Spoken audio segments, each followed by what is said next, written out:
Can I ask what assembly member is on the phone, please? Yeah, it's me, Thank you. Tim. Thank you. Get started, huh? I'm going to call this meeting to order at 6:02 p.m. This is a regular meeting for Tuesday, September 10th, 2024. Madam Clerk, would you take the roll, please? Tim Hale. Here. Stephanie Nowers. Here. Dee McKee may call in. Bill Gamble. Here. Dimitri Fonoff, are you on the phone? Just checking. He may also be calling in. Ron Bernier. Here. Madam Mayor, you do have a quorum. Okay. Is there anything that the members would like to pull from the consent agenda?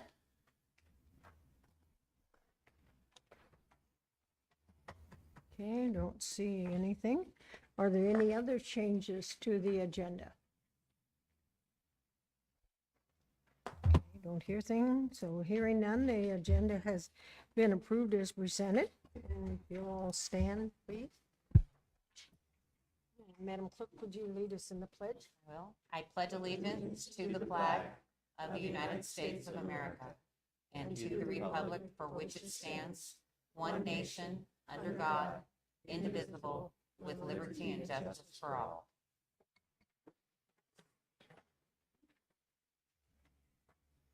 There are no minutes being presented. The next is agency reports and reports from the cities. Don't see anybody. And I don't see anybody from the school district, but if you are interested in what's going on with the school district, we did have a meeting with them earlier at 4 o'clock, and so you can always take and pull that up and view it. They talked about the different construction and what's going on their grading, and so a lot of good information there if you're interested in the school board. State of Alaska, guess Todd is not here.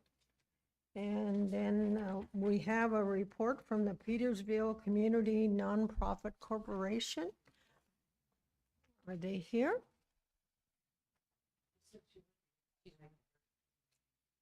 Okay. You'll just come up, please.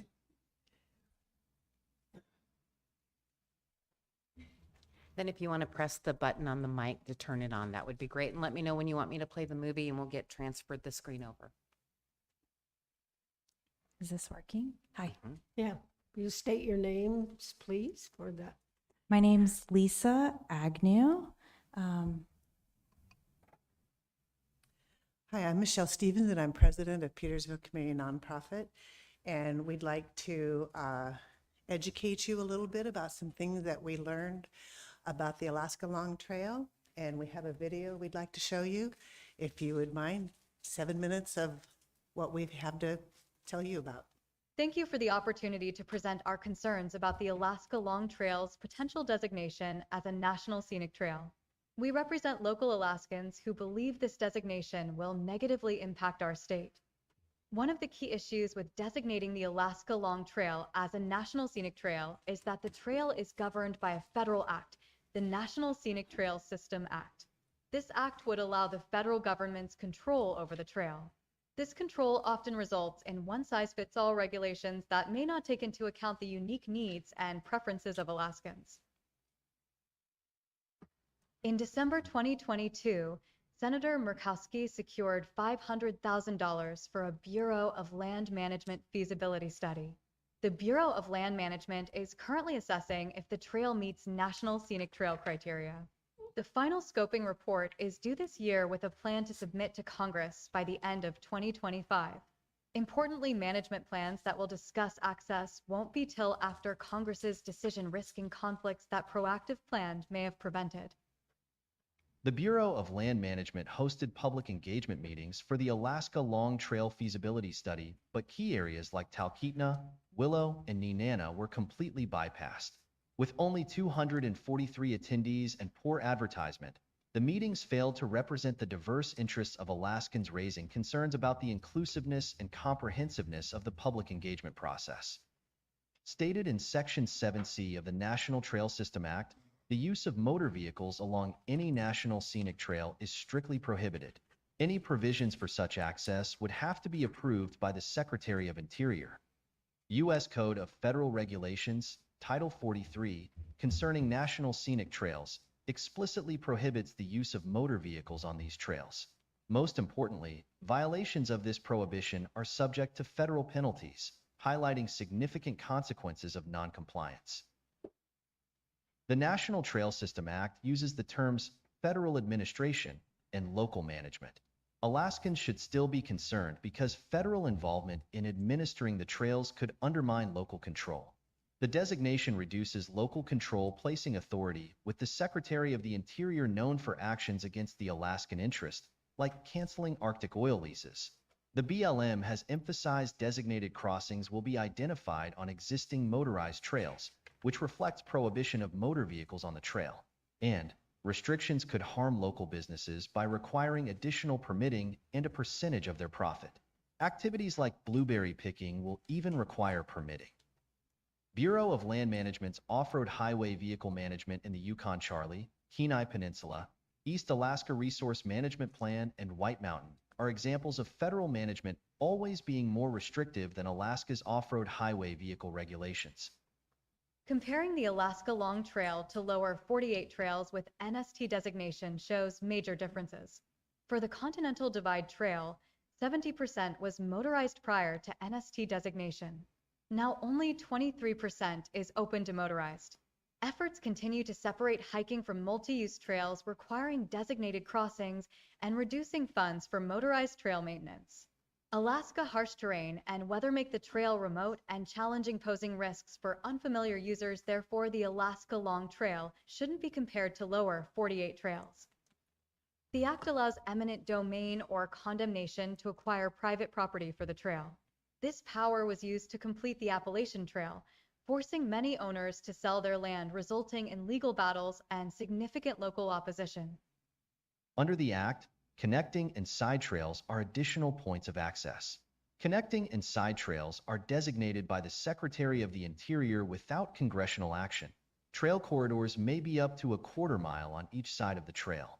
For the Alaska Long Trail, entire valleys have been blanketed with identified connecting and side trails and corridors. The federal government owns 64% of the land in Alaska. Only 36% is non-federal, and less than 1% is private. The proposed trail will dissect the only contiguous state-owned land, shown in blue, and go through the most populated private lands, shown in red, causing significant controversy. The Copper River Railroad was donated for a federal easement after operations ceased. Using this corridor would likely face less opposition compared to the current proposed location for the Alaska Long Trail. This easement also offers a unique opportunity to develop a trail that will attract outdoor enthusiasts, preserves natural beauty, and boosts tourism in struggling economies. When comparing national historic trails to national scenic trails, the differences are clear. Historic trails like the Iditarod Trail preserve history and traditional use, allowing motorized access receives less federal funding. Scenic trails focus on preserving scenic value, often restricting traditional use. Management goals differ significantly, but both are overseen by the federal secretary. Therefore, comparing the Iditarod National Historic Trail to the Alaska Long Trail is not straightforward due to these key differences. Motorized recreation brings approximately $33 million to Alaska compared to $24.5 million from non-motorized activities. This represents 58% of the economic impact from motorized activities.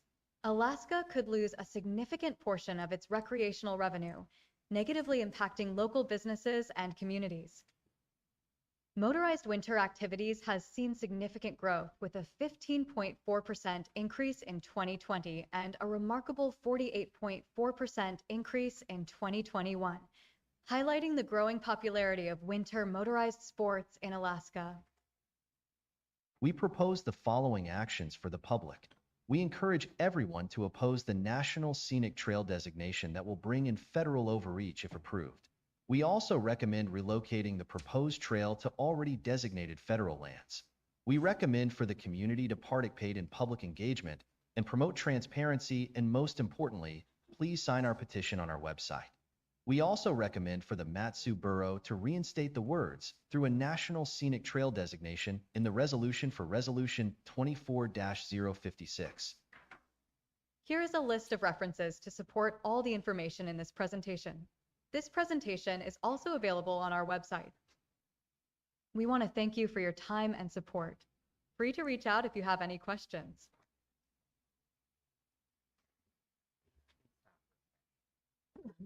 Okay. So, We have lost our quorum because our line went down, so we're going to have to hang up and have Alex and Tim call back in. So we'll have to hold the meeting just for a moment.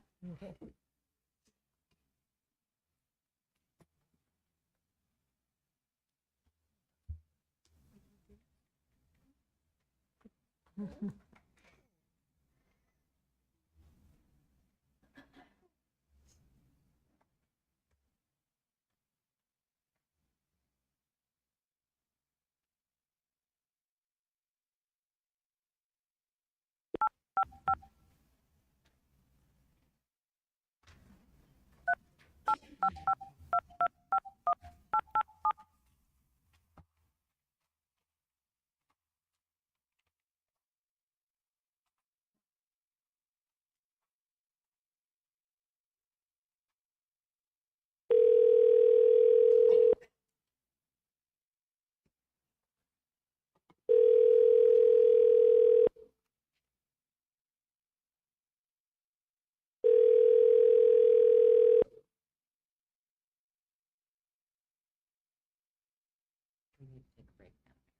Okay, we're gonna go ahead and take a break, sorry.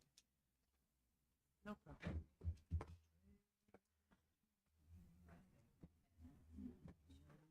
Gonna be enough time, okay.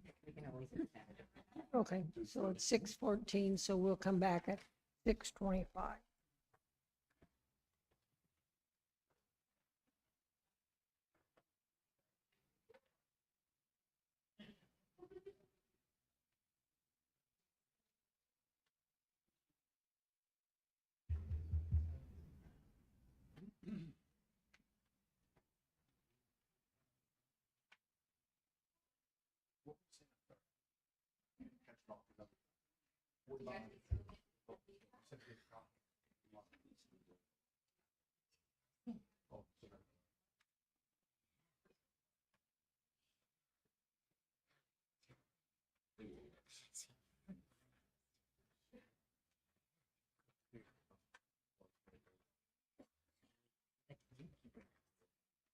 But you're very cute. But you take the breaths.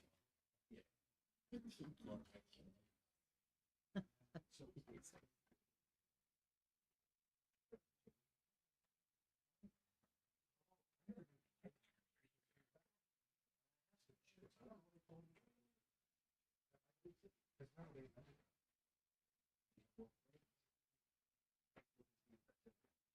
That's a change in position. I just need to know. You know what I mean? I didn't bring that much. National Scenic Trail designated lawn trail borough. And so as opposed to sorry. This is supposed to overreaching restrictions. So that you read that as opposed to National Scenic Trail.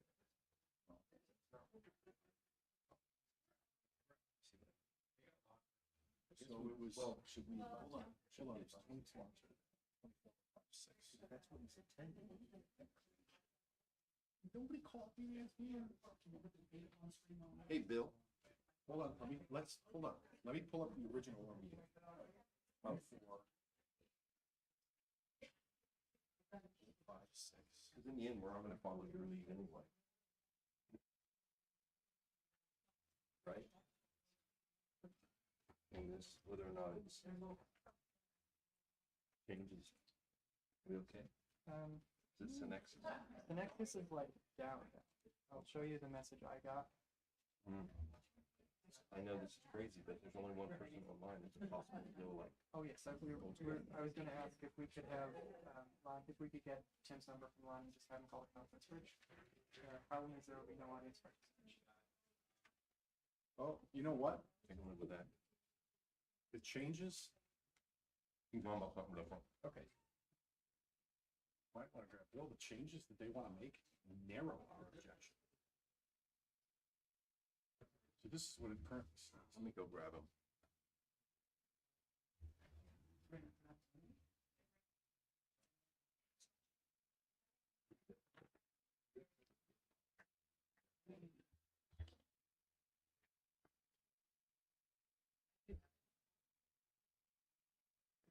Looking at the original. So here's the original res that we passed. Opposed to overreaching restrictions on the Alaska Long Trail within the boundaries of the borough. That's what's currently already passed.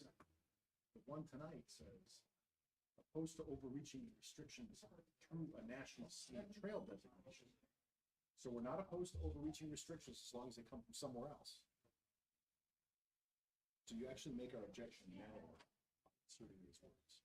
Right now, our objection is not objection. We basically don't. We assert jurisdiction and management of all borough trails.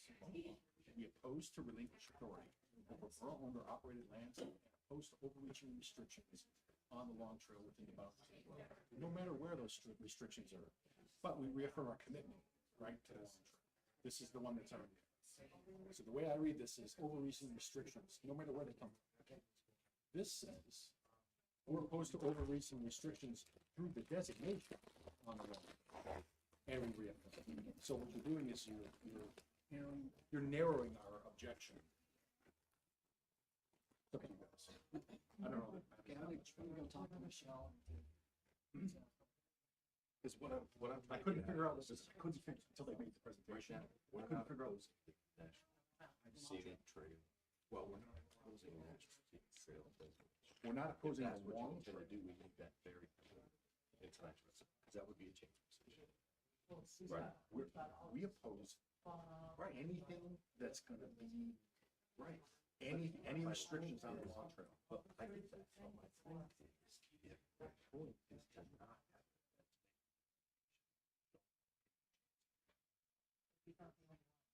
have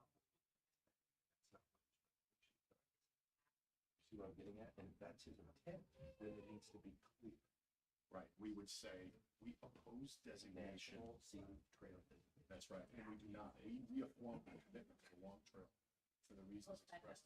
So what we would need to do is we would need to change, we should run something new if you want to. So I need to pull up the consent agenda. Let's put it down. And then we'll do is we'll come back, we can draft, if you want to draft something that says, we're all for the trail, but we do not want to designate federal. And it would be good to make Jilly, we need to make it through that. Okay. I didn't understand, and I didn't understand why it's here. Welcome to the Synexus Conference Manager. Joining conference.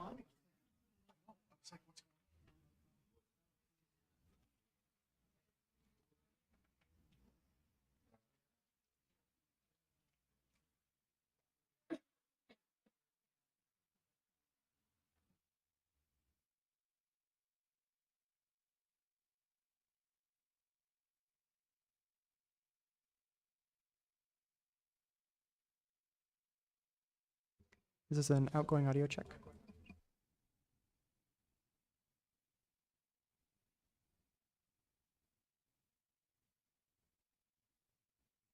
That's for the phone audio.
It does remind us how grateful we are for you.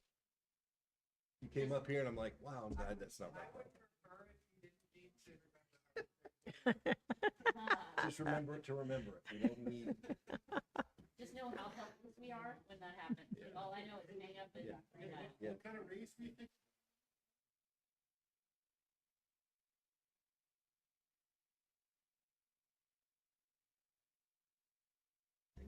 If I can go ahead and call the assembly back to order, please. Must be kind of nice. I think people might get fun back. Without being interrupted.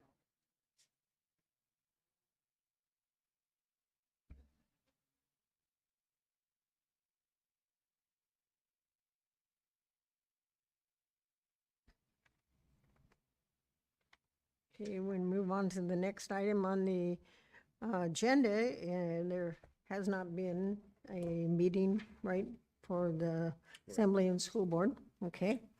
Are there any public relations reports from the Assembly members?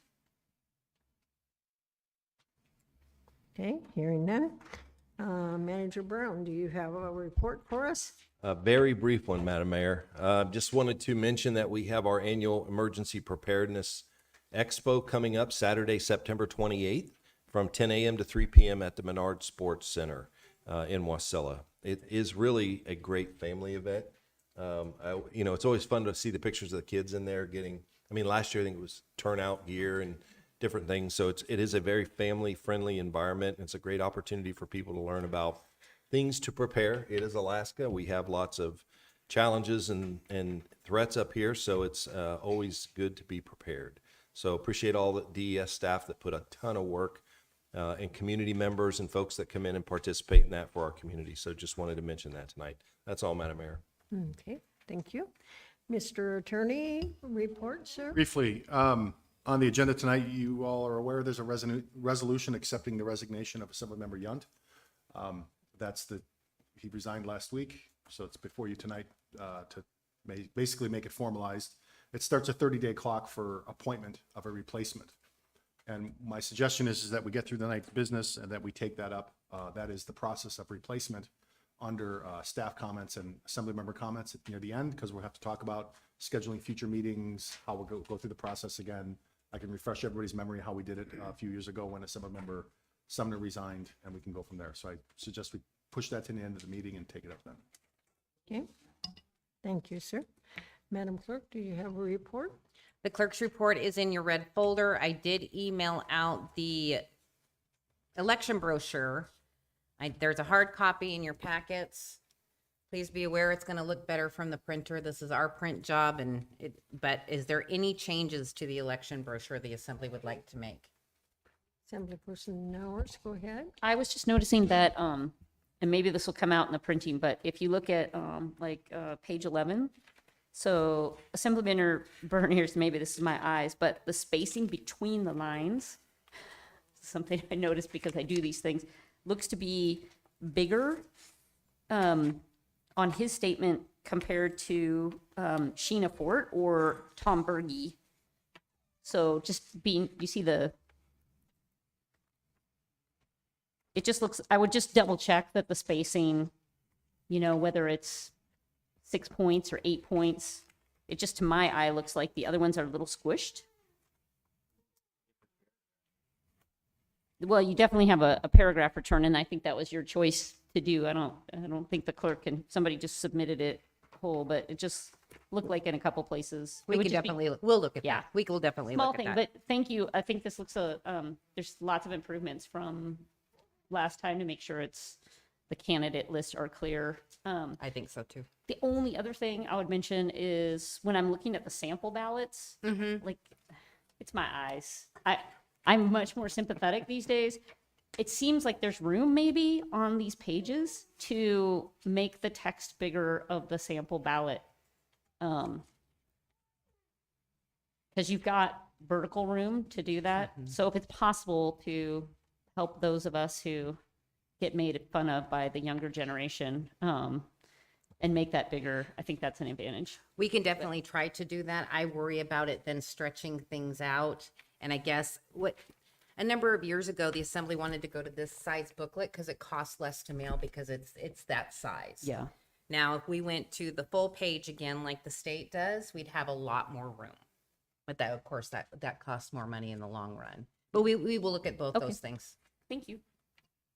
Any further questions or comments to the Borough Clerk's report? You have one more thing. Sure, go ahead. I would Clerk. like to just call out Estelle. She's the deputy clerk. She's the one that created the art for the front. She's much more arty than I am, and her and Jamie came up with putting the absentee ballot application in the center instead of having it this one small area, so then it's easily torn out and people can write normal size.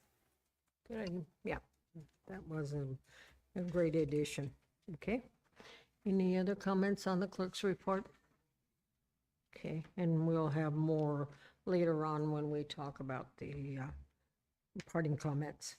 Okay, there are some citizens and other correspondence. Are there any comments on the citizens and other correspondence? Okay, hearing none, they are present. Madam Clerk. I am 24-167, notifying the Assembly of the certification of the 2024 regular real property, personal property, oil and gas properties, exempt properties, and Board of Equalization actions. Are there any comments on the IM? Okay, hearing none, it's presented. Then we have our first audience participation, and we do have sign-up sheets, so we'll go to the people that signed up first and then open it up to anybody else that would like to comment. Steve?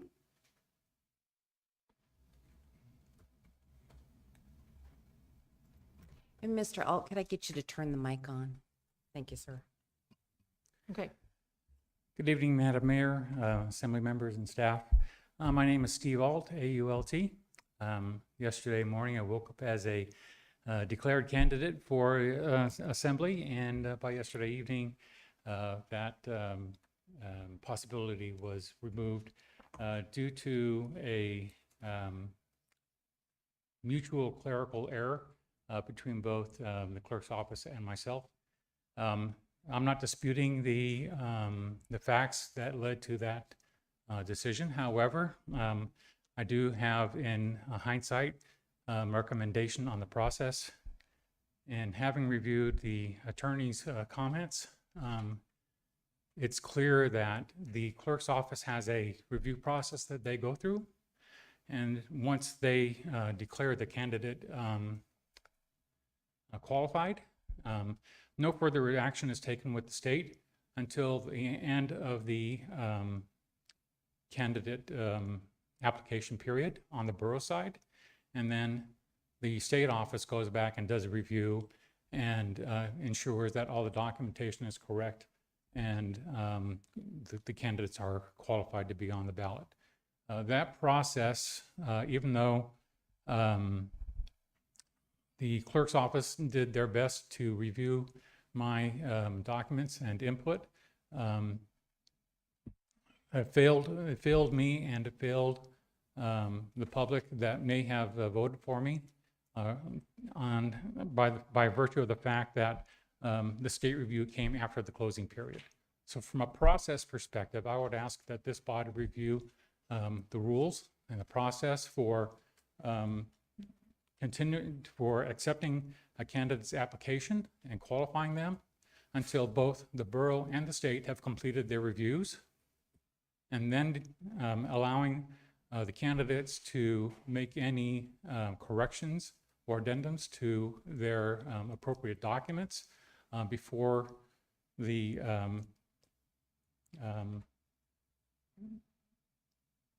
time frame that we could remove our names from candidacy. So, for example, had I known on August 22nd that I was delinquent in turning in that appropriate document, I would have had 7 business days to go back in and put in the correct document, whereas I didn't receive notification from the state until the 5th of September, which was past the closing date for the application.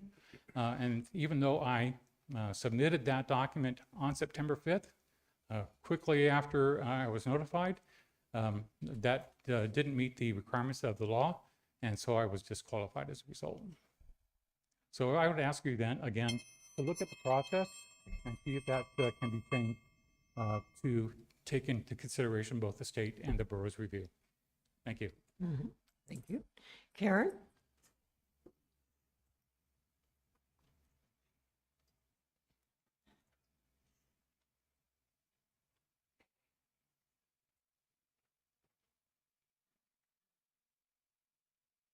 Good evening, Madam Mayor and everybody. I'm very grateful for the enactment of the Library Citizens Advisory Committees for both the school board and for the Matsu Borough. It was needed. However, being an advisory board leaves a lot to be desired towards why these committees were created, which is to remove indecent and obscene materials in our school and public libraries. When the final decision is left up to one person, the process can be made null and void. So I don't know if you all can do something about that, Madam Mayor and Assembly. The LCAC met for the first time about a month ago and reviewed Identical, and every single one of them, even the liberal ones, said it was indecent. The book was indecent. And which is against state law. It's a Class C felony. And by them advising Jillian to, well, most of them said remove it. I believe it was 6 said remove and 2 said put it in the high school. And she put it in the high school, which is better than where it was. It was in 14 and 15-year-old hands. But still, I'm sure you're aware that kids can go to the adult section and check out books too. You knew that, right? They can still go get those books if they want. So, which is why the school board got rid of them. They got rid of 7 different books that were, they all unanimously said they were indecent, and they got rid of them. And the judge agreed.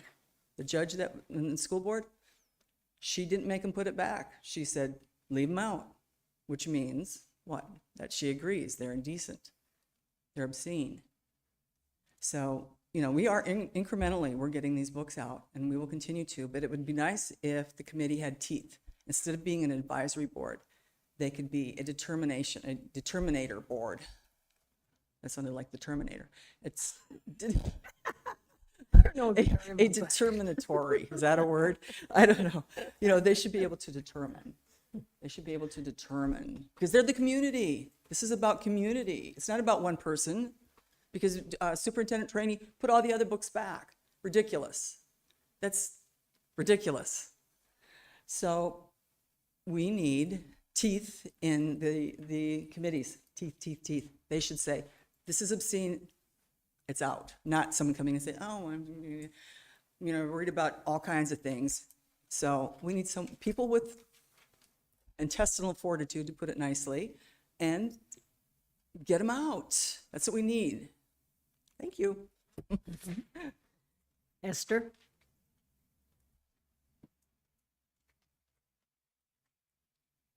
Good evening. My name is Esther Huddleston, Huddleston. I do not support the Alaska Long Trail, and I especially don't support the Alaska Long Trail becoming a national scenic trail. The Alaska Long Trail will be voted by Congress in 2025 to become a national scenic trail. BLM is creating the National Scenic Trail designation for the Alaska Long Trail without researching existing management plans in the Matsu Borough. We have the South Kinnick River Comprehensive Plan, which supports ATV, other off-road motorized recreational opportunities, hunting, and those activities will be negatively impacted by the Alaska Long Trail. Alaska Trails will want the Alaska Long Trail non-motorized, disregarding the existing management plans for the South Kinnick River Comprehensive Plan and the Hatcher's Pass management plan. The Gold Mint Trail in Hatcher's Pass is a corridor to the Archangel for snowmobilers to travel from the Palmer side to the Willow side of Hatcher's Pass. Ski Talk supports the Alaska Long Trail, and it's located in government pink area of Hatcher's Pass, which is a non-motorized area. The Alaska Long Trail should only be a summer trail in Hatcher's Pass because of avalanche danger, and it should be placed on Ski Talk's property. The Alaska Long Trail could bring an opportunity for additional fundraising opportunities by having running races and mountain bike races in the Ski Talk ski area. Ski Talk could have a plaque about the history of creating nonprofit First Downhill Ski Area in the Matsu Borough and how it hosted the 2024 Arctic Winter Games. Alyeska uses their ski trails in the summer for hiking and mountain bike riding. If the Alaska Long Trail becomes a designated national scenic trail, Ski Talk will have to apply for federal permits to stay open as a ski resort. The federal government will also shorten the ski season for Ski Talk if it doesn't have adequate snow coverage. As far as I know, Ski Talk still doesn't own snowmaking machines for that ski area. A national scenic trail in Hatcher's Pass will give the federal government authority to determine how people can access the area. The summer drives through the Archangel Road may cease to exist under the National Scenic Trail designation. Will the Matsu Borough Assembly notify BLM, Lisa Murkowski, Dan Sullivan, Mary Patola, and Mike Dunleavy that the Assembly doesn't support a National Scenic Trail designation for the Alaska Long Trail? The Biden administration just took an additional 28 million acres from Alaska. What makes you think that you can stop the federal government from taking more land from Alaska by putting in a trail? My suggestion is to stay away from the Alaska Long Trail and recommend the trail to be placed on federal lands. Thank you. Thank you. Louis Callender?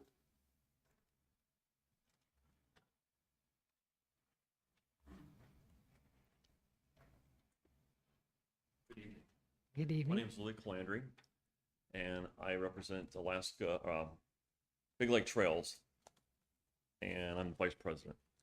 Big Lake Trails is in favor of no to the Alaska Long Trail. The overreach that is there that could possibly happen, and the consequences of not having access to all of Alaska's remote cabins and people that rely on our trails in the current standing. You know, the way that it's being laid out is backwards, you know, putting everything in place and then saying, now that it's all in place, we're going to designate how it's going to be managed. You know, it's a big no. That's where we stand. And I hope that you guys see how it can affect, you know, all the trails and the hard work that everybody uses, and just no. Thank you for your time. Thank you. Jackie?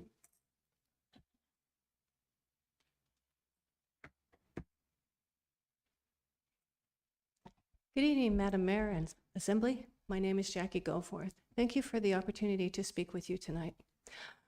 I first decided to be a writer back in 1982, and I started writing my books because I loved historical romance. And it took me 22 years to finally get published. I had written 13 books, by the way, because I just kept writing them and sending them out, hoping somebody, you know, would want one. And in 2004, I finally found out what other books were getting published. See, once I started writing, I didn't read anybody else. I had no idea what was happening in the genre. I had no idea what kind of sexuality was getting added into the adult books. I had no idea. And in 2004, I found out. I got published with another set called an erotica, and eroticas are extremely explicit. They're very pornographic, and they're in the adult sections everywhere. I didn't realize that that had been added into the young adult section until 2023 in March, when I picked up the book, Let's Talk About It. And that's when I started my crusade, because my books I would not give to anybody under 17. I couldn't believe anybody would give these. Now, I had a 50-book contract for my Vampire Assassin League, and I got to book 34 when I quit writing them, because I'm not doing this anymore. I'm not doing this anymore. There's some agenda going on to sexualize our lives, to ruin our families, to take apart the Western nuclear family, to sexualize the children so they can get groomed for pedophilia early, and I'm standing on that line, and I continue to stand there. I will not budge. I will not budge. So when these are moved to the adult section, what it does is it gets it out of reach of a child who's 12 or 13 or 14 who wouldn't be looking for it. It puts it over in the adult section with, believe me, things that are much worse. But if a child wanted to pick it up from the adult section and they knew it was in there and they went and got it, nobody's banning anything. And you notice it went from banning and burning to censoring.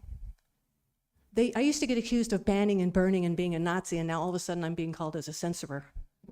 Is that because they couldn't get away with banning and burning? I have never said to ban anything or burn anything. I have asked to move it 6 feet or 8 feet or whatever over to where a child who's not looking for it will not come across it. Anybody over in the adult section will find things that are much worse than that I have seen.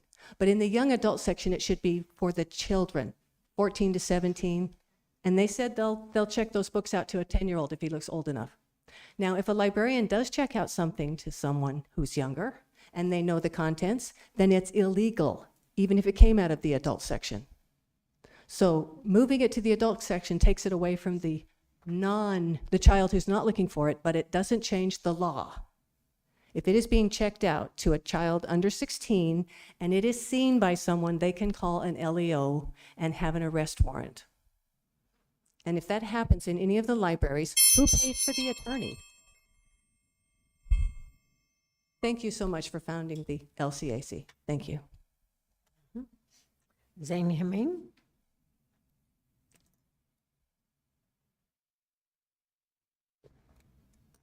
Madam Mayor, Assembly, thank you for your time tonight.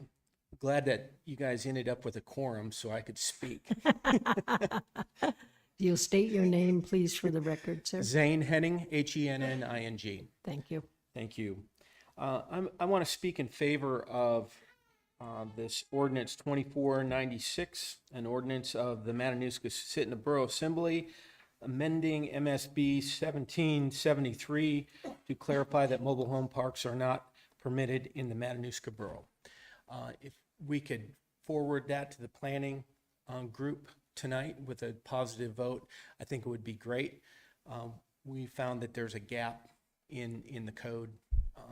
I was here during the testimony of the back and forth.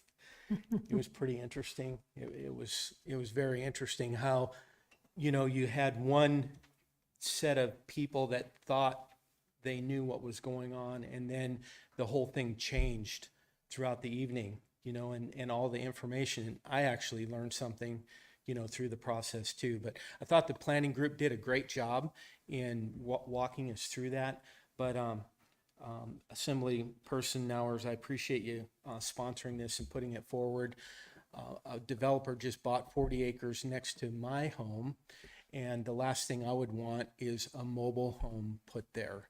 And I would want to have my public say as to what could happen there. So thank you very much and appreciate your time. Thank you. And Michelle Stevens? Michelle?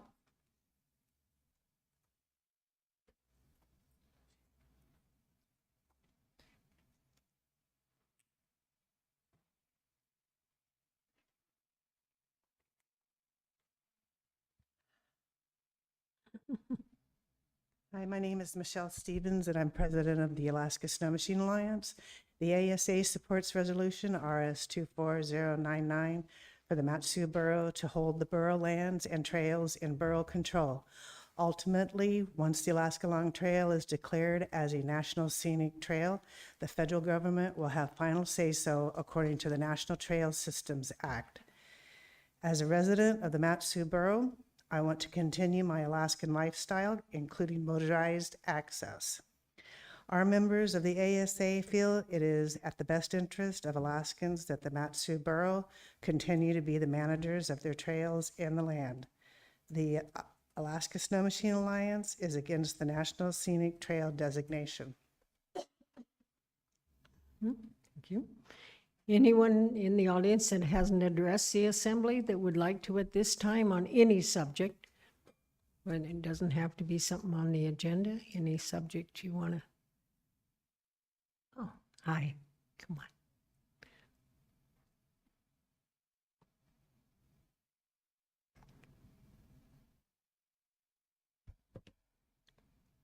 Good evening, Assembly members. My name's Lisa Agnew. I currently live in Anchorage. However, we also own property in Caswell. I'm here this evening to discuss the impacts of the Alaska Long Trail potentially being designated as a National Scenic Trail by Congress. I brought my mini me here tonight because I wanted to highlight that what we're deciding will shape the future for generations to come. If she gets fussy, just think of it as her way of opposing federal oversight. I just wanted to point out some key things that, in talking with Alaskans, that most Alaskans don't realize about the National Scenic Trail designation. I'm an avid hiker. In fact, I love to guide hikes, and I'm also an avid snow machiner at the same time. some of the issues that we've discovered as we went down many rabbit holes was that the National Scenic Trail designation that they're seeking will not only give them more federal funding, but the issue is that it's governed by a federal act. And the federal act is the National Trail System Act. And this act in Section 7C, it specifically states that motorized use is prohibited. However, you can get an exception to it, but it needs to be approved by the Secretary of the Interior or Secretary of Agriculture, depending on which agency would administer it. In this case, it would be BLM that's hosting the feasibility studies right now, so it would most likely be BLM that would be administering the trail. Hence, it would have to be the Secretary of the Interior as you work up the chain. The issue with that is, as we know, sometimes it can be time consuming to get things through government, mainly federal government. I would like to see this trail remain into the hands of the local government if at all possible. I think the Matsu Borough does a great job at maintaining access for our local trails, and I'd like to see it stay and remain in local hands, whether it's Matsu Borough or the state itself. Along with that, the other concerning part to this is if you were to look at the reference manuals that guide how a National Scenic Trail is designated, the process goes through a feasibility study. It's presented to Congress. The management plans for the trail aren't discussed until after the National Scenic Trail designation is approved by Congress. That's very concerning. I'd like to see more transparency, and I'd like to see management plans discussed beforehand, if at the very least. I'd caution because yes, this may give more money to be able to develop the trail faster. However, you may be also trading your soul in for the devil, and where you're also giving away access at the same time. Just word of caution. Thank you. Thank you. Anyone else would like to address the assembly?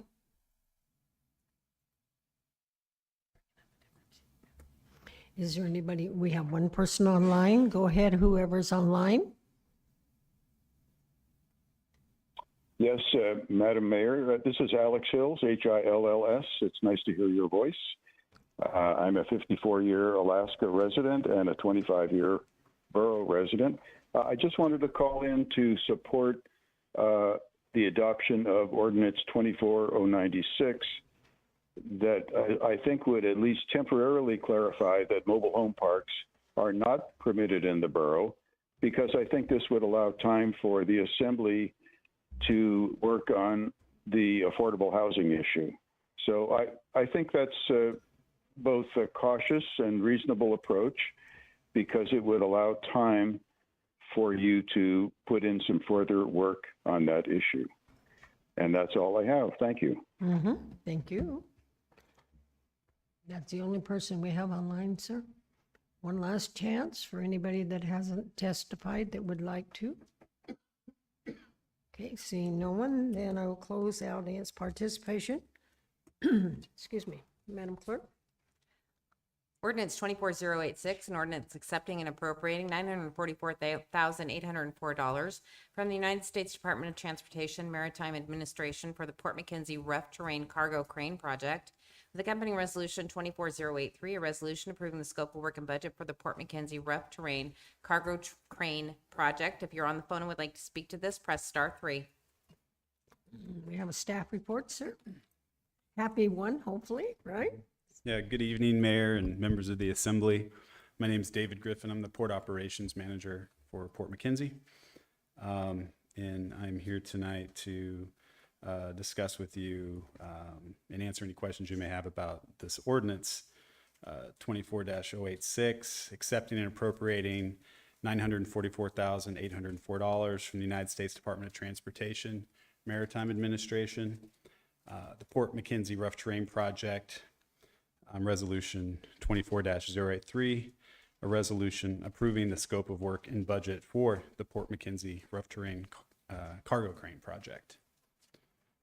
This we are at this point because back in April of 2023, we applied for several grants, and one of which was for the U.S. Marine Highway Program, which Port McKenzie is a part of, a sponsor of, and we saw an opportunity to purchase a crane, so we asked for some grant funds, and in October of 2023, almost a year ago, we were successful, and it's taken a little time. Here we are almost a year later, but it's just the way the process rolls, but we're almost across the finish line.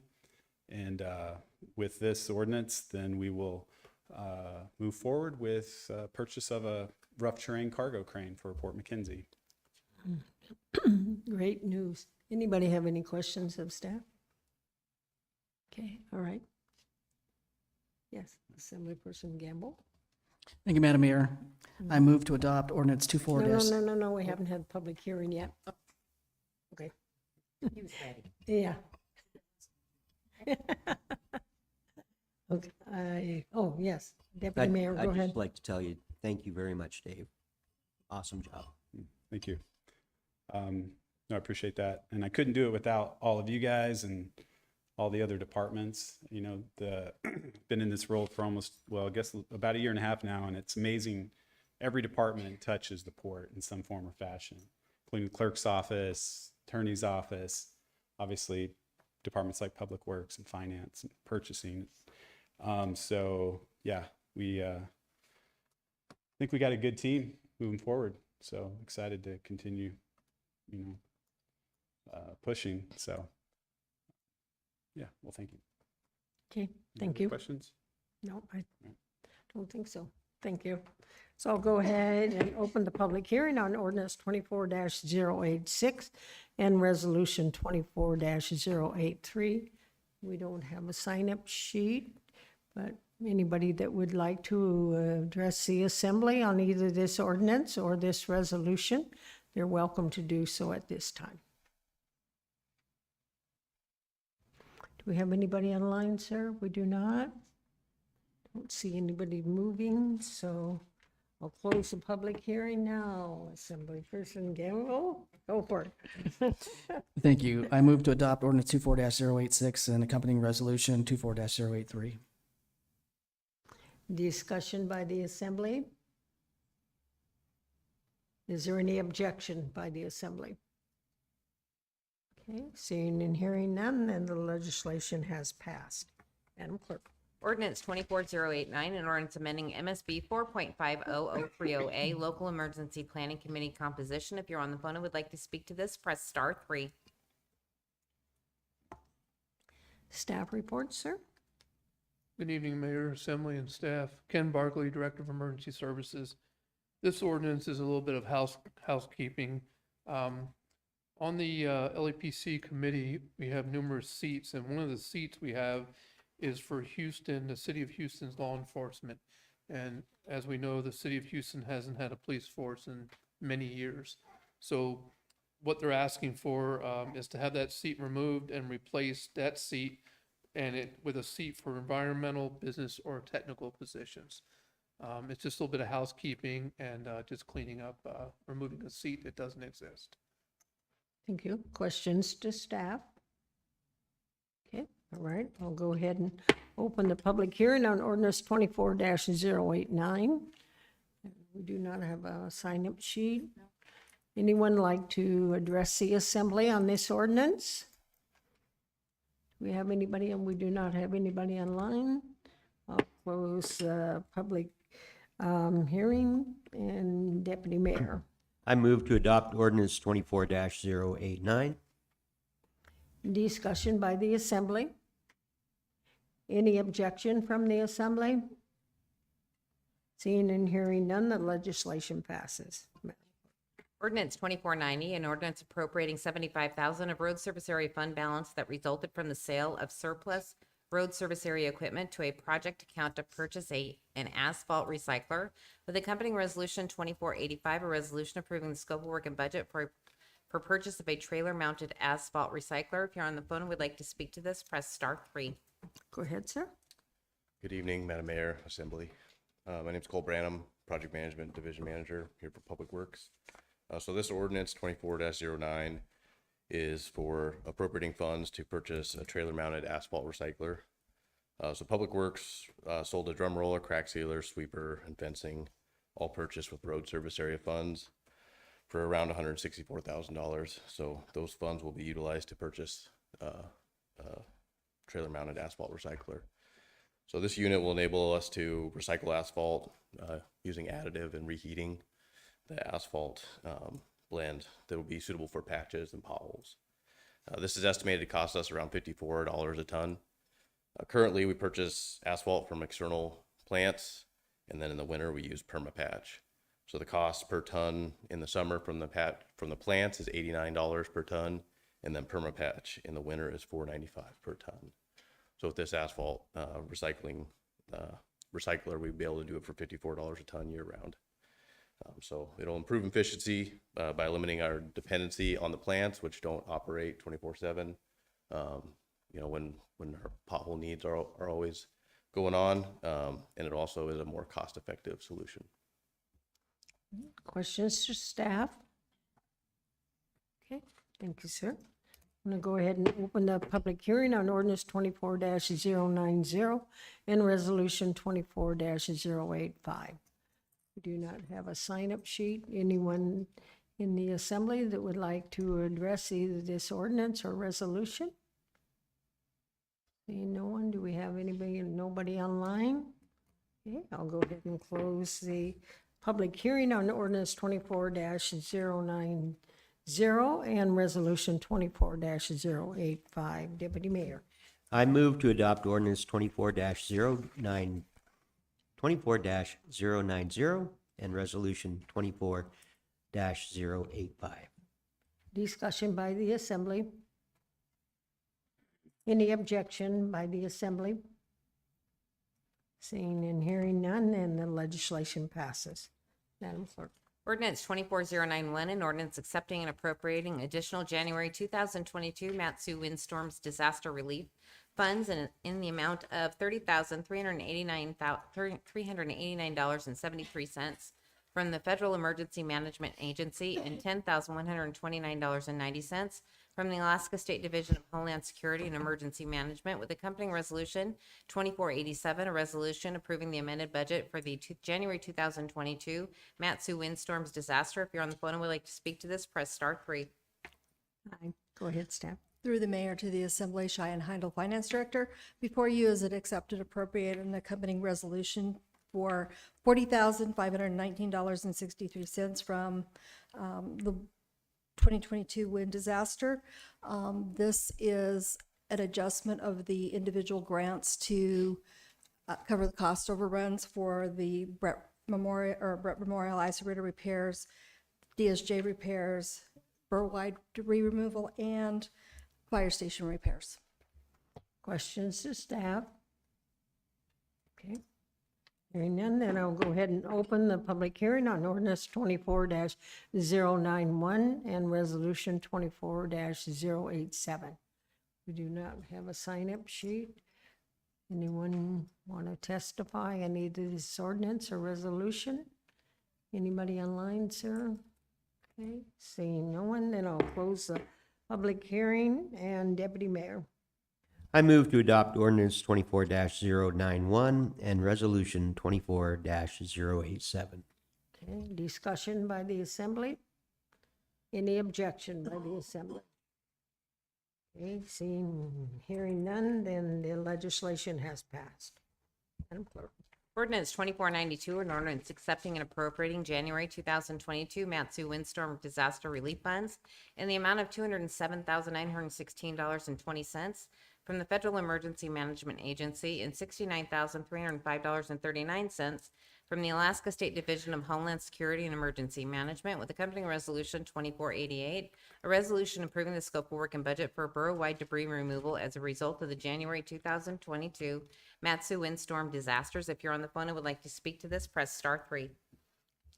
Staff Through the mayor report, to please. the Thank you. Assembly, Cheyenne Heindel, Finance Director. Before you again is an accepted and appropriate related to the 2022 wind disaster for $277,221.59. This grant is for specifically debris removal. Questions to staff?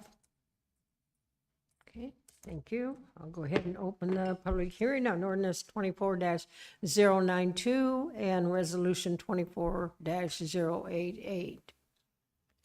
We do not have a sign-up sheet, but you're still welcome to testify. Do we have anybody online? We do not. One last chance. Okay, I'll close the public hearing on ordinance 24-092 and resolution 24-088. Deputy Mayor. I move to adopt ordinance 24-092 and resolution 24-088. Discussion by the assembly. Any objection? Hearing none, and the legislation has passed. We are now to the second audience participation, and we do have a sign-up sheet. Samuel Schelling, is that right?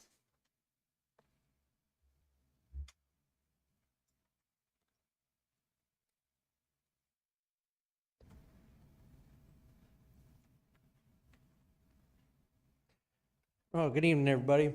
Name's Samuel Schilling, Schilling. I'm president of the Chugach Backcountry Free Riders. I'm also a resident of the Caswell area. I'm here to talk about the resolution of 24099. This is important. I grew up on the Kenai Peninsula. I'm originally from Moose Pass. I'm born and raised here in Alaska, and I'm very familiar with federal oversight. Very familiar. Some of the key topics that I want to touch up on here that we've had to face with in the past, it's not just about motorized access, it's about our Alaska way of life. That's part of the key part here. One of them in particularly is subject to change. Anytime we have an administration change in our presidency or anywhere in the agency, we have subject to change to our policies concerning our National Scenic Trail.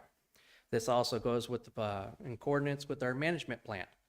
The Chugach National Forest has a 15-year management plan. So every 15 years, they draft up a new plan and then it's to be adopted in. So we'll have to deal with that every 10 or 15 years that they propose for this management plan.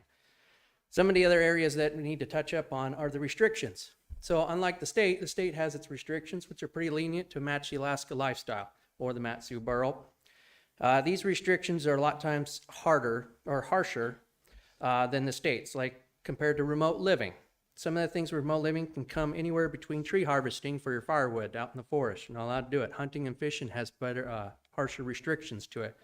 OMV restrictions or OHV restrictions. That comes down to weight limits, width limits. It can be narrowed down. We even have it in our actual national parks here in the state, like the Wrangell Mountains right now, is that if you need to take your hunting vehicle out into the woods or hunting buggy, you're not allowed to do it if it's over 2,000 pounds or 1,500 pounds. If you want to shoot a moose off the trail, you're not allowed to leave the trail to go retrieve it. This is right now present on the Continental Divide. So if you go hunting out in the woods and you shoot a moose and it's off the trail, you are not allowed to take your OHV off the trail to go retrieve that moose. You're going to have to go hike it out. And for people that sometimes cannot access these places by hiking in and out, that's going to be a major problem. Some of the other parts to it is permitting. Yeah, the permits are going to get a lot more restricted. Even just picking blueberries, you're going to have to file a permit for. If you want to go hunting or fishing or logging or mining, you're going to have to file a permit with the federal government. You can't just do it with the state or the borough. These are some of the problems that are going to come with federal oversight to it. On top of that is the planning and disputes. Key topic here is with the designation, once it's passed, management plan will come later, and that includes the rules. And if there's a dispute, the federal government wants to move forward. So even with the dispute, a ruling will be made by the administration, and then it'll be pushed forward regardless, and we'll have to go through a due process to try to change it, which we all know with the federal government is very hard. So that's all I got to say on the matter. Thank you very much for your time. Thank you, sir. Anyone else that would like to address the assembly on any topic? Do we have anybody online? We do not. Okay, I'm going to close audience participation then, and Madam Clerk. Resolution 24093, a resolution amending the scope of work to purchase a skid steer and related equipment for snow removal for the Brett Ice Arena snow mitigation.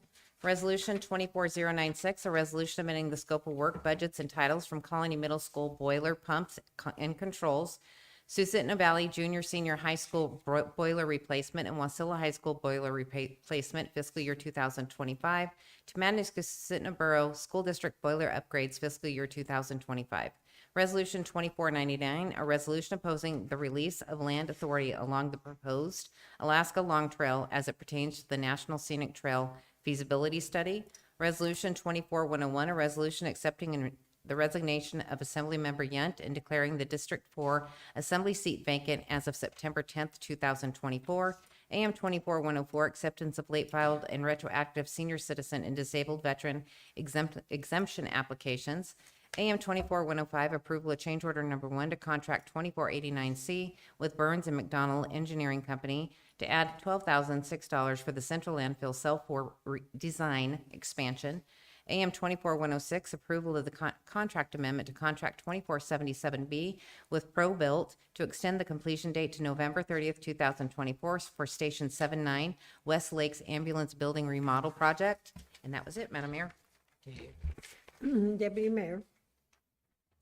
I move to approve the consent agenda as read into the record by the clerk. Is there any objection by the Assembly? Yes, the Assembly. I don't know if I can do this at this point, but I would like to postpone Resolution 24-099. Can I do that? Yeah.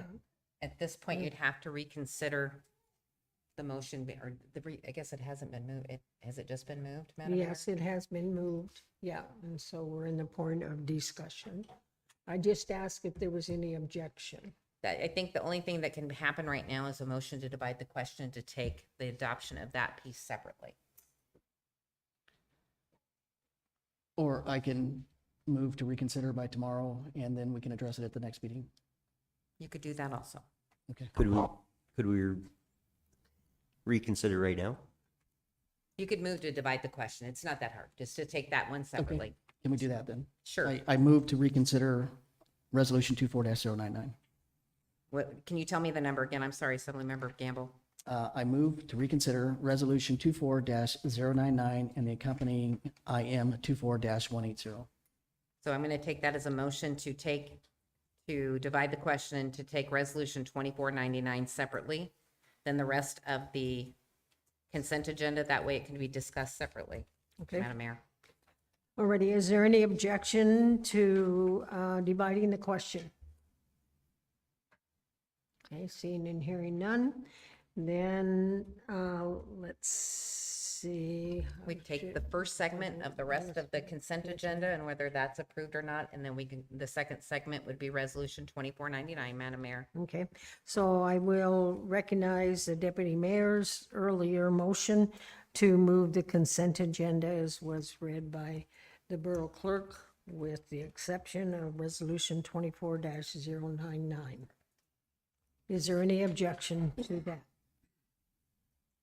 Seeing no objection, then those items on the consent agenda have been approved. And then since you pulled Assemblyperson Gamble 24-099, I will ask you to move it, and then we don't need to do that. No, it's already been moved by Assemblymember Bernier. He Okay. could move to postpone it now. Oh, Should he okay. choose to do that. Okay. What's your wish for 24-099? Thank you, Madam Mayor. I move to postpone Resolution 24-099 and the accompanying IM 24-180, and I'd like to speak to it. Okay. I'm sorry. When would you like to? Oh, to October 1st. October 1st. Okay. All right, then go ahead and address your motion, sir. Thank you. The language that we put in this resolution fixed one of the problems that we saw with the designation of a scenic trail, federal scenic trail designation, but it weakened another area, a broader control of our lands and our trails in the Matsu Borough. So after discussion with the borough attorney, I want to go back and I want to fix the language in this resolution to make sure that it is broad and encompassing, to make sure that we maintain the sovereign control of all of our trails and lands in the Matsu Borough. Thank you. Okay. Further discussion? Thank you, Bill. That's an awesome idea. All righty, Madam Clerk, then I guess we're ready to vote. Objection to postponement? Okay, any objection to the postponement? No. Alrighty, so no objection, so it's been postponed until October 1st. Then, let's see, there's no unfinished business, and we have no vetoes. Madam Clerk, new business. Introductions for public hearing on October 1st, ordinance 24093 with accompanying resolution 24092, ordinance 24094 with accompanying resolution 24094, ordinance 24095 with accompanying resolution 24095. Deputy Mayor? I move to introduce the legislation as read into the record by the clerk and set public hearings for October 1st, 2024. Okay, is there any discussion? Is there any objection? Hearing none, and the legislation has been introduced. And we do not have anybody on the vacancy report, so we do not have to have a motion regarding that. Is that correct? Correct. Okay. And there's no other new business. We do have a referral, Madam Clerk. Ordinance 24096, an ordinance amending MSB 1773 to clarify that mobile home parks are not permitted in the Matanuska-Susitna Borough. Okay, Assemblyperson Hours, would you move the legislation? I move to refer ordinance 24-096 to the Planning Commission for 90 days. Discussion by the Assembly. Madam Mayor? Yes, go ahead. Yeah, I just had a question, possibly the attorney or the manager or the planning director. Is 90 days the minimum amount of time that we can refer something to the planning commission, or could we shorten it up? Mr. Attorney, I think people are pointing at you. You can shorten it up. I was hoping Alex would be in the room. This is the attorney, Assemblymember Hale. It can be shortened. However, the requirement that the Planning Commission review land use regulatory proposals means they have to have an adequate time to review it. I'd be very concerned if you shortened it to like a month or something, because that's way too short. You know, we have done referrals before for I think 60 or 75 days, because that does give them enough time. I don't know what the Planning Commission's schedule is like. Who's on the phone? Oh, okay. Oh, apparently Alex Strawn, the planning director, is on the phone, so maybe he can speak to his planned schedule for this. But the legal requirement by the Assembly is to give them adequate time to consider it, because under our rules, if they fail to do it in time, it's coming back to the Assembly and going to get voted on without their input. And we would have to have a solid case for why we bypassed the Planning Commission. But I'll defer to Alex here to talk about their scheduling. Okay, go ahead, sir, on the phone.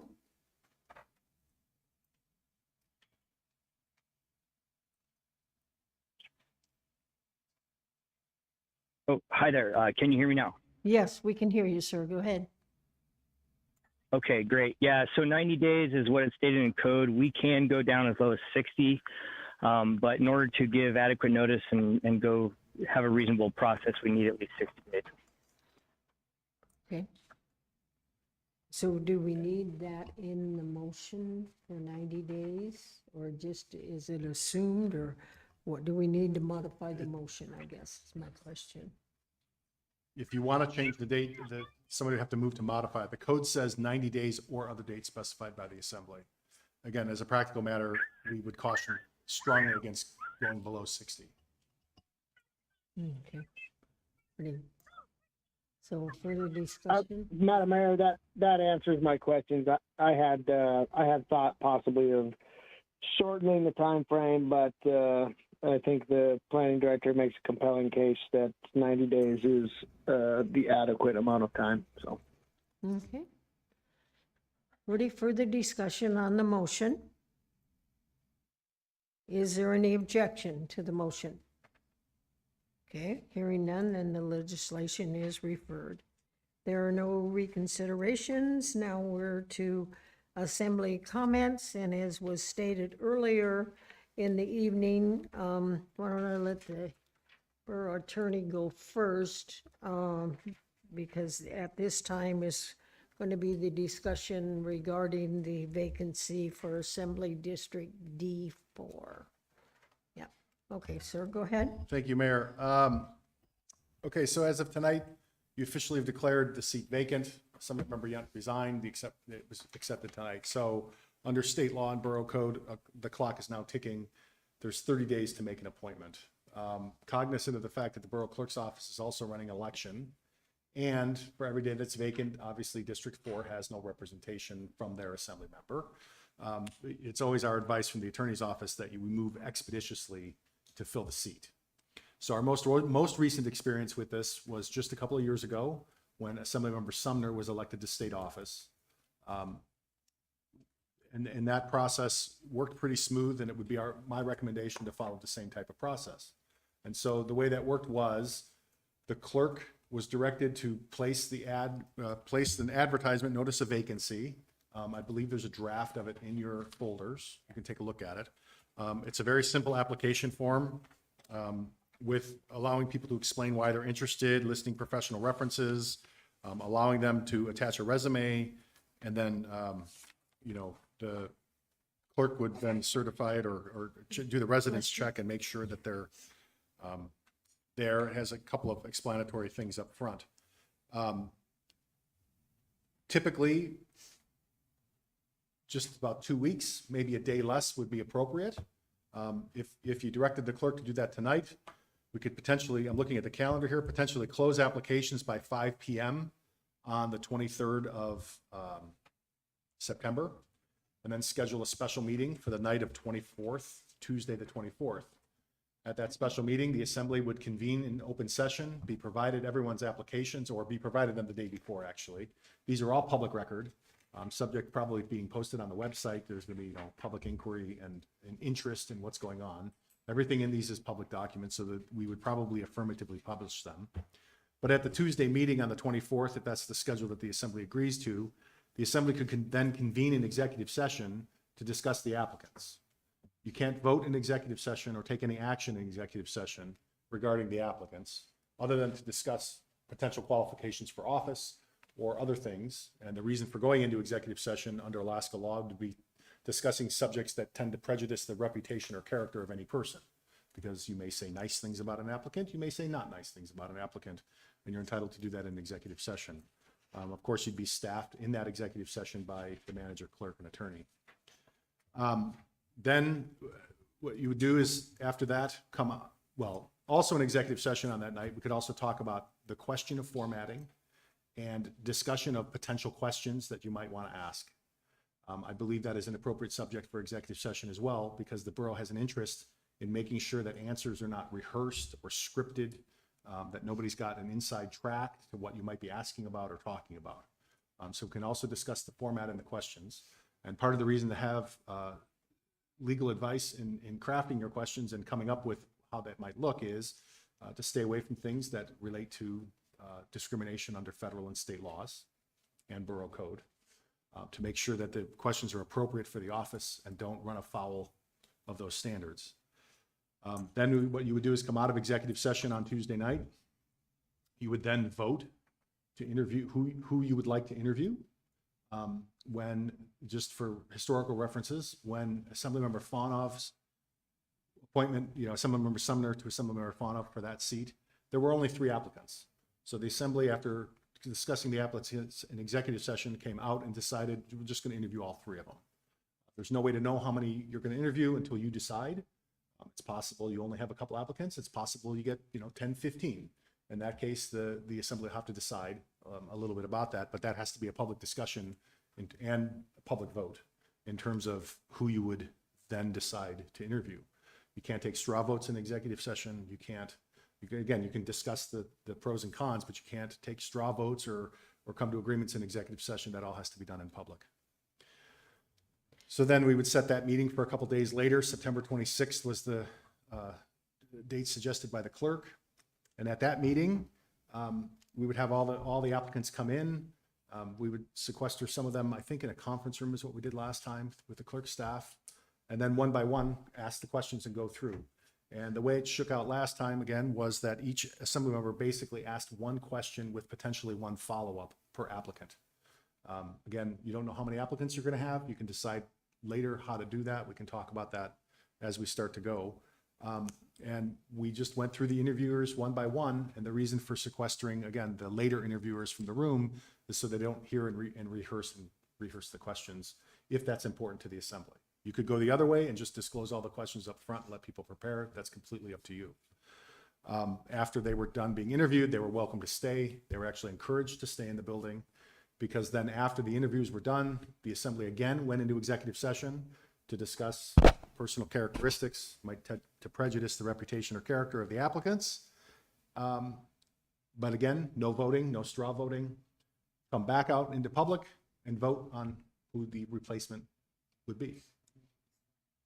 And then the clerk will swear them in that night. So if we follow that process, that's about 2 weeks and 2 days. So it's shorter than state law would allow us to go, 30 days. However, it does meet the intent that the seat be filled expeditiously. It gets somebody back up on the dais, gets somebody engaged for the assembly, and allows the clerk to then go back, return focusing on the election. The only other thing that did come up, it actually came up about a decade ago when Assemblymember Jim Culver was elected to State House, and for that, Barb Doty was appointed. Was we were asked a question about whether the mayor's veto power extends to the appointment, and it does. We have a legal opinion on that. If anybody cares to see it, it is a confidential legal opinion, so it's not for public dissemination. But if any of the assembly members are interested, please stop by and we can talk about it. But it's our opinion that mayor's veto power does extend to the appointment as well, and any of the actions the assembly takes in getting there. So I know I spoke fast. But it would start by putting the ad up and directing the clerk to start, taking applications, or if there's any changes to it or any other information you think might be relevant. That's all I have. Madam Clerk, do we need a motion to put all these dates, or just is this a recommendation to you to follow, or what's the next formal step we need to take? I think you can ask if there's any objection to schedule the meetings on 9/24 and 9/26, yeah. 9/24 and 9/26. And have the deadline on the 23rd at 5 p.m. Is there any objections to those 3 dates? Yes, Madam Mayor, I object. Madam Mayor? Yes, go ahead, online. Yeah, I was going to say, I will be returning from the slope on September 30th, and I would appreciate it if I was physically present for the selection of the replacement. So the first Tuesday is October 1st. That's a regular meeting, right? We already have a meeting. Of course, I guess we could meet earlier or something like that if we needed to. The assembly can meet at 4 o'clock. I don't know how long that first meeting's going to take. Because you're going to have the applications in advance, but I don't know how much discussion the assembly may end up having about the applications and the questions you may want to ask the applicants. Okay. And I think Assemblyperson Gamble had a comment. Thank you, Madam Mayor. Yeah, because of our previous scheduling, I will be out of state and unavailable from the 19th until the 25th. And so I want to be in person also for this process. Okay. Assemblyperson now. Madam Mayor? Can I recognize Assemblyperson Nowers first? Go ahead. Of course. I was just gonna have a question about the date too, so it's kind of been answered. Are you, is there I times am when- available, but I am completely okay with making sure that the other assembly members are available in person. So I have Okay. no objection to delaying it, and I'm available both October 1st and the 25th. Okay. 24th. Okay, go ahead online, then go ahead. Yeah, thank you, Madam Mayor. I was going to actually suggest the 2nd, so that we're not trying to rush through this thing before our regularly scheduled meeting. We could make sure we get it right the next day after our regularly scheduled meeting. So you're recommending then, are you recommending that we have a longer period of time also for collecting applications, or were you happy with the 23rd of September at 5 p.m. for the applications? If we extend the time when we're I- going to meet, what people's That- preference? That particular part of the timeline doesn't concern me so Okay. much. That would be up to the body, I think. But yeah, just the actual selection of the person who's going to represent that seat is what I would like to be there for. Okay. Does anybody have, let me just take it one step at a time, okay? So does anybody want to change the length of time then for applicants from the 2 weeks and say for 3 weeks? Everybody wants to still leave it on the 23rd at 5 p.m., assembly person hours. I think if we're changing it to the second, I think we should keep it open till the 1st at 5 p.m. as long as that gives the clerk enough time for turning around and getting the material to us on the 2nd. If that's acceptable, or is that too crunched with the assembly meeting that night on the 1st? To assembly, through the mayor to assembly member hours, there's going to be staff up in the office until 5 o'clock that day. We can get them out. I mean, we might not, I'll have them make copies of them and we can bring them down to you. Send them out via email. I think somebody could stay a little late just to do that. It won't take long. Okay. I would like to just see us give as much time as possible for people to apply. So changing it to October 1st at 5 p.m. Can I Is offer there something to any that? assembly person So, Campbell? I don't have a problem with lengthening it, but I'm thinking maybe the Friday before at 5 o'clock might be better for the clerk's office, and I see the attorney down there nodding. So can we just change it to, I guess it's the 28th, is that what it is? Friday the 28th at 5 p.m.? 27th, 27th. it looks like. Would that be okay? Assembly member hours? Madam Mayor. Yes, go ahead. Yeah, I would support the Friday before. Okay, so that's September 27th at 5? Is that correct? That is correct. Does anybody have any objection to that deadline for accepting applicants? Okay, so now then changing to the time when we have our first special meeting. What was it, October 2nd?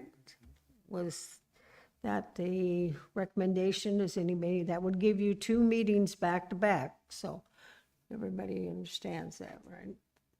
Okay, Madam Mayor, yes, just a clarification. You said the first special meeting, is that the meeting where we select the candidate? that's where we would do the interviews, for the first- If I could, Madam Mayor, I do believe Assemblymember Hill was recommending October 2nd as our first special meeting, but he might need to clarify that. Right, that's what I understood too. I was recommending it for the interviews and the selection of the candidate. Go ahead. We had done that 2 meetings before, so. So are you recommending that we meet at okay. 4 o'clock? Okay. I'm sorry, go Okay. ahead. Yeah, before. I'm sorry. I was a little bit confused there. If the interviews and the selection of the candidate occur at 2 different meetings, It then has, yes, it I did would in the like to- past, sir. It doesn't have to this time, but it did in the past. Okay, Okay, well, if I would like to be there for the interviews, so I guess that would be the first special meeting on the 2nd. Yes. okay. Mr. Attorney? Yeah, to clarify, the first meeting is to discuss If we are going to interview. discuss and the if so- interviews, discuss who Right. you're going to interview and what the interview is going to look like. Right. The second meeting is to conduct the interviews and take the vote. Right. Right. If So we the follow the only path. reason for Okay, the first meeting is you don't know how many people are going to apply. If you know it's Right. only going to be 3 people, you might not have to do much at the first meeting. But if it's 10 or 12 people, you might want to decide not to interview everybody. You might want to narrow the pool. It's up, again, it's completely up to the assembly. But our recommendation is to do 2 meetings for that purpose. Okay, and October my 2nd that you're recommending my is a concern is that- Wednesday? Go ahead. I'm sorry, I was speaking. My over you. concern is about I'm sorry to interrupt. My concern is to have the interviews conducted on the 2nd. Okay, So so the do selection you of want the to back candidates up? who we are going to interview is, So should we back up to the October 1st then at 4 PM to decide how many people we want to interview and the questions? And then have the interviews on the 2nd? Is that what you're saying, sir? That would be acceptable. I'm just concerned that I would like to be home for the interviews themselves. The rest of the process I can conduct from up here. And you're available on October 1st in the Valley then, sir, is that right? I am, yes. Okay. My concern is if we don't do something on the 1st, if we do something on the 1st for a regular meeting, the 2nd to decide on who we are going to interview, then 2 days later, that's like 3 days during that week. And so that's my concern about getting a quorum and stuff like that, so. So my concern is if we get several candidates and we have to spend a lot of time looking at their resumes and their applications, and there may be a lot of questions, we may not have time to do a thorough vetting of the people running for office. Well, we're So going to get the I'd just like to ask Assemblymember Hale, so do you not want to be there for the parsing of the applications? Do you just want to be there for the interviewing and the selection? Well, he's going to be back I would on be the happy. 1st. I would be happy to be remote for everything except for the interviews. I can do everything else remote. I can be at the meetings where we select who we're going to interview and all of those things remote, but I would like to be there for the interviews.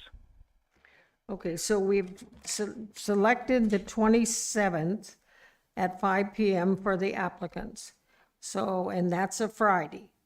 So then our next regular scheduled assembly meeting is October 1st, which is that Tuesday.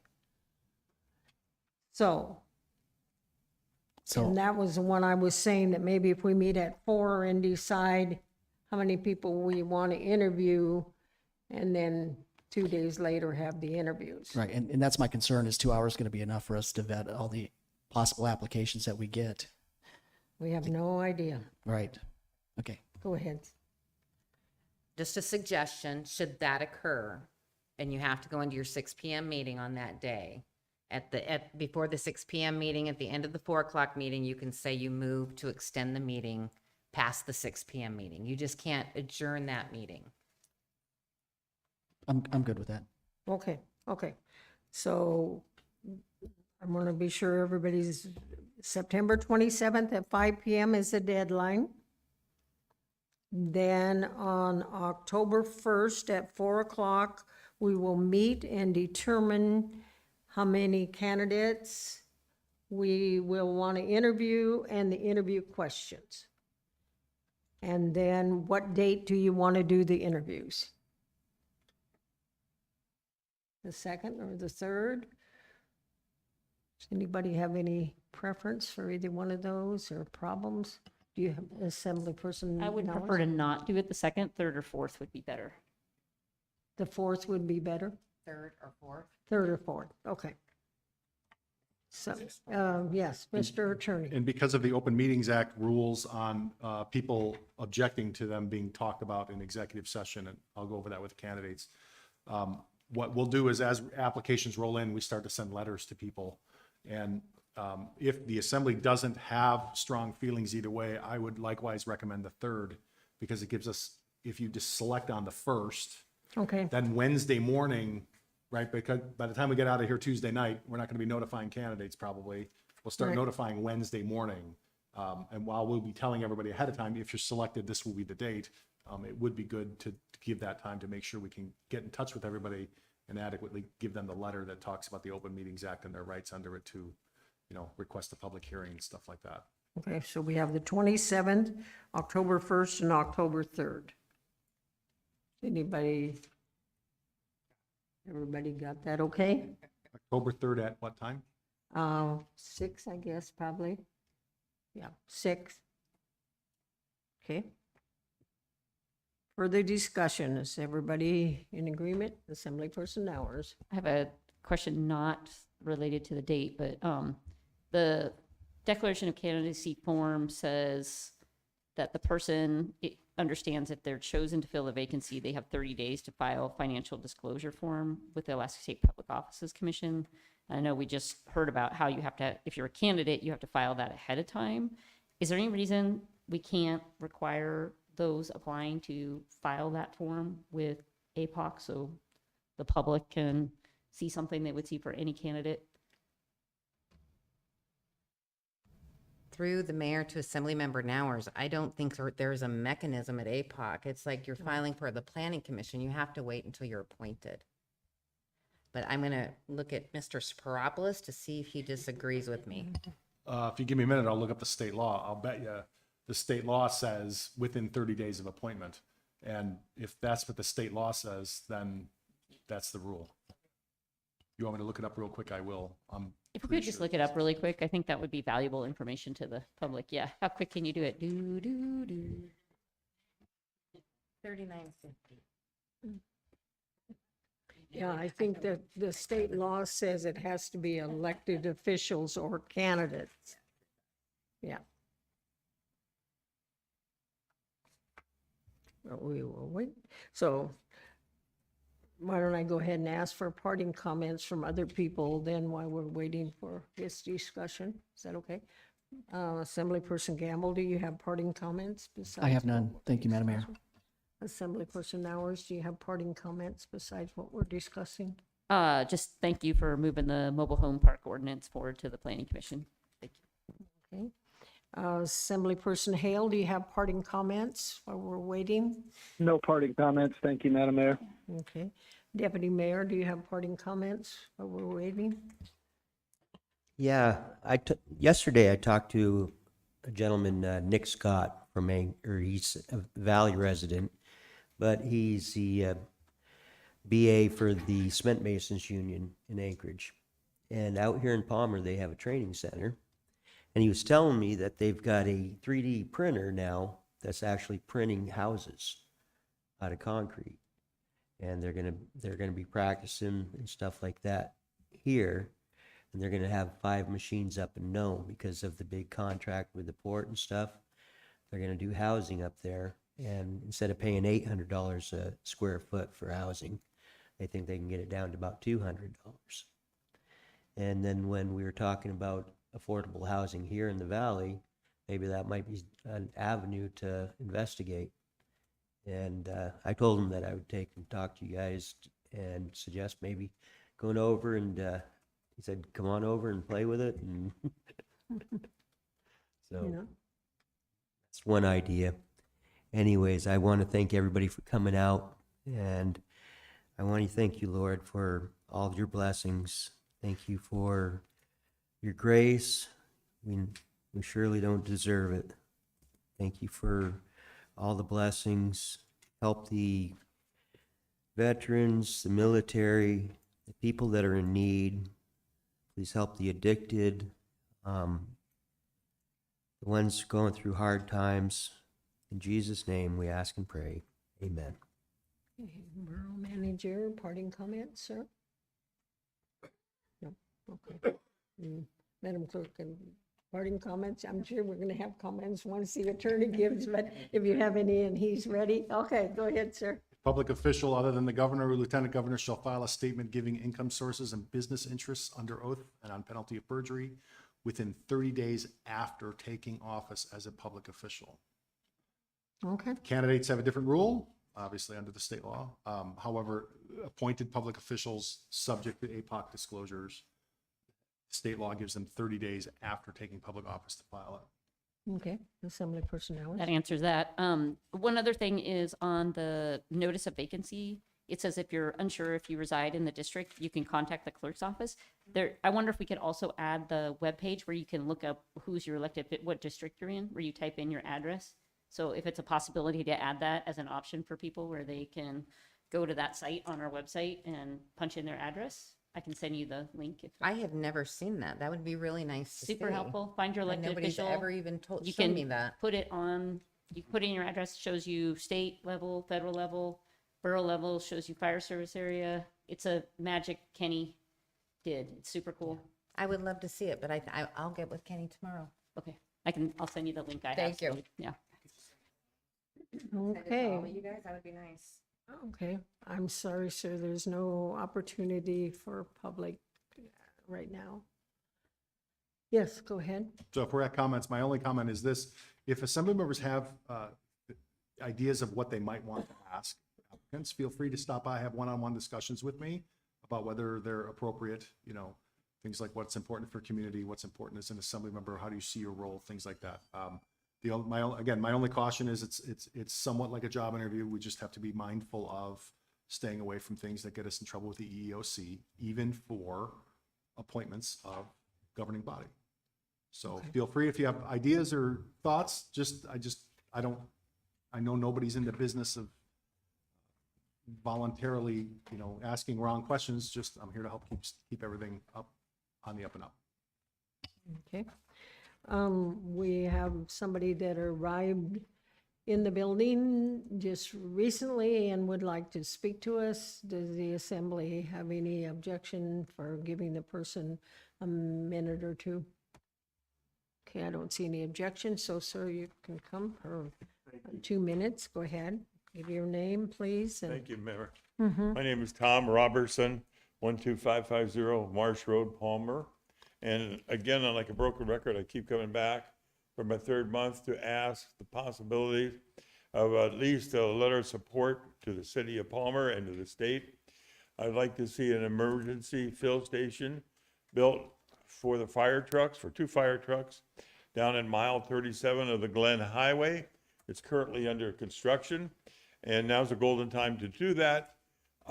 It does not have to be paved, but it just needs a place where 2 trucks can pull off the highway safely, turn around and fill up the hydrant there, and leave without getting hit.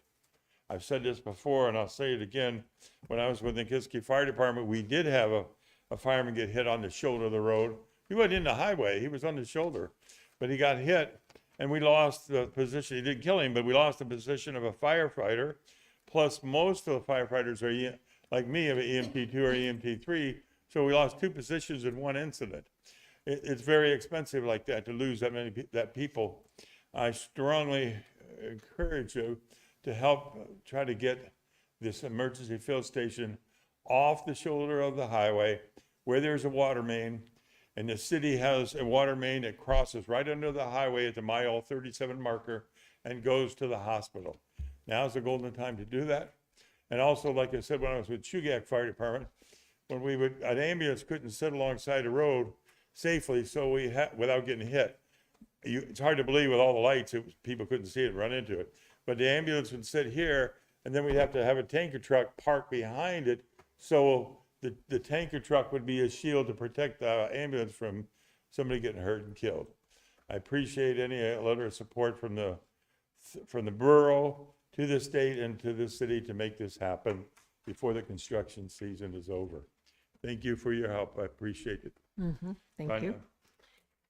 Any further comments? Okay, I will adjourn the meeting at 7:46.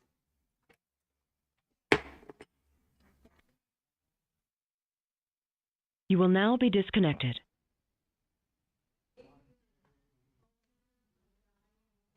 Matt?